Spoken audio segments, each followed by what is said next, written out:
Sugatan pa ako ng may kalawang. Pagkatapos ko nga makaranas ng pagkahilo, ay nagpahinga muna ako saglit at pumasok muli sa loob ng bahay. Lumuhod sa altar para ipanalangin ko ang aking kahilingan na mapagtagumpayan ko ang aking mga pagsubok na dumating sa amin.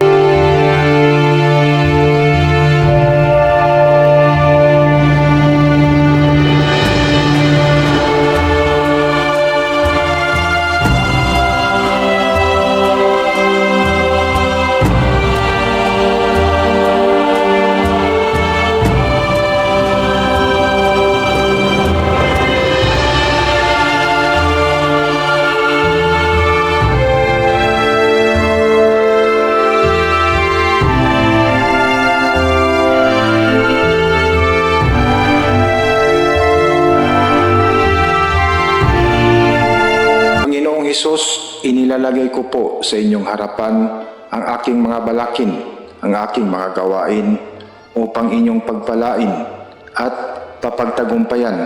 Panginoon, narito ako sa iyong harapan ang aking mga hakbang, ang aking mga kaisipan, ang aking mga damdamin. Iaalay ko sa iyo ang lahat na ito sapagkat alam ko, Lord, na sa iyo naman nanggaling ang lahat na pag-ibig at lahat na bagay na makikita sa buong daigdig. Panalangin ko sa iyo, Panginoong Hesus, basbasan mo ng iyong kapangyarihan at kadakilaan ang aking mga plano upang magtagumpay sa aking buhay na kasama ang iyong kaluwalhatian.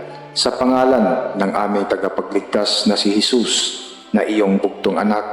Amen.